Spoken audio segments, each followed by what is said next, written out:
స్వాతంత్ర దినోత్సవ వేడుకలు విశాఖపట్నం వైఎస్ఆర్ కాంగ్రెస్ పార్టీ కార్యాలయంలో ఘనంగా జరిగాయి. పార్టీ సీనియర్ నేతలు, మాజీ మంత్రులు, కార్యకర్తలు పెద్ద ఎత్తున ఈ కార్యక్రమంలో పాల్గొన్నారు. ఈ సందర్భంగా వైసీపీ నేత బాబురావు జాతీయ జెండాను ఆవిష్కరించారు. కూటమి ప్రభుత్వం అధికారంలోకి వచ్చాక 30 మందికి పైగా వైసీపీ కార్యకర్తలు హత్యకు గురయ్యారన్నారు మాజీ మంత్రి గుడివాడ అమర్నాథ్.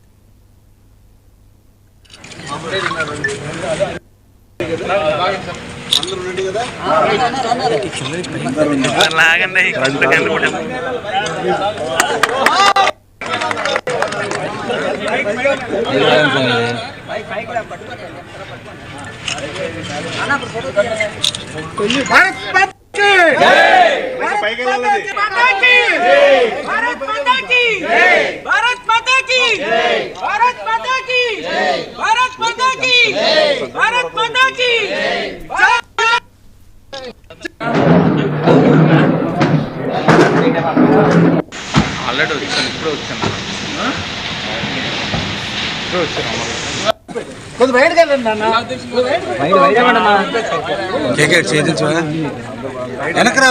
నేను దానికి ఒకే ఒక్క సమాధానం చెప్తా. కాలం అనేది అమోఘమైంది, పవిత్రమైంది. కాలం కోసం ఎదురు చూద్దాం. వాళ్ళు ఏ పార్టీలో కలిపినా, ఏ సముద్రంలో కలిసినా వైఎస్ఆర్ పార్టీకి నిజమైనటువంటి మరి వారి శ్రేణులు ఉన్నారు, వారి యొక్క ప్రజలు ఉన్నారు. వారికి కావాల్సినటువంటి పేద ప్రజలందరూ కూడా వైఎస్ఆర్ పార్టీ వెనుకుంటారు. మేము ముందుకు తీసుకెళ్లే బాధ్యత మేమందరం కూడా తీసుకుంటామని మీ ద్వారా తెలియజేస్తున్నా. ఈరోజు విశాఖపట్నం జిల్లా వైఎస్ఆర్ కాంగ్రెస్ పార్టీ కార్యాలయంలో గౌరవ రాజ్యసభ సభ్యులు బాబురావు గారు, గౌరవ మాజీ శాసనసభ్యులు, పార్టీ సీనియర్ నాయకులు, జిల్లా పార్టీ అధ్యక్షులు అందరి సమక్షంలో జాతీయ పతాకాన్ని ఆవిష్కరించి స్వతంత్ర దినోత్సవ సందర్భంగా వైఎస్ఆర్ కాంగ్రెస్ పార్టీ నాయకులు, కార్యకర్తలు, అభిమానులు అందరూ కూడా ప్రజలకి అందరూ కూడా శుభాకాంక్షలు తెలియజేసేటువంటి కార్యక్రమాన్ని నిర్వహించి గడిచినటువంటి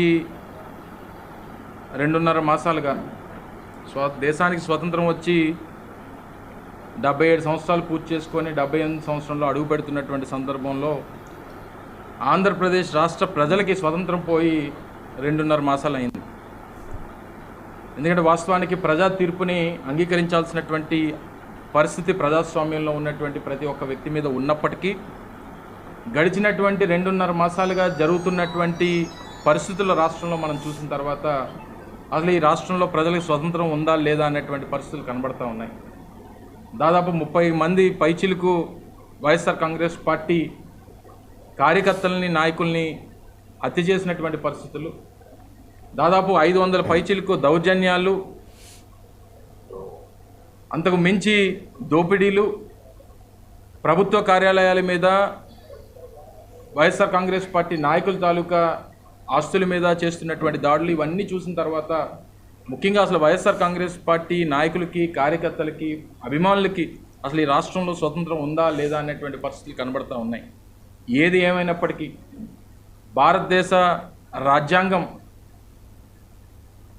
ప్రపంచంలోనే అతిపెద్ద ప్రజాస్వామ్యం కలిగినటువంటి భారతదేశంలో ఉన్నటువంటి ప్రతి పౌరుడికి ఈరోజు ఈ రాష్ట్రంలో కానీ దేశంలో కానీ హక్కు ఉంది. ప్రజలు ఇచ్చినటువంటి తీర్పుని శిరసావహిస్తూ ప్రజల పక్షాన పోరాటం చేసేటువంటి బాధ్యత గౌరవ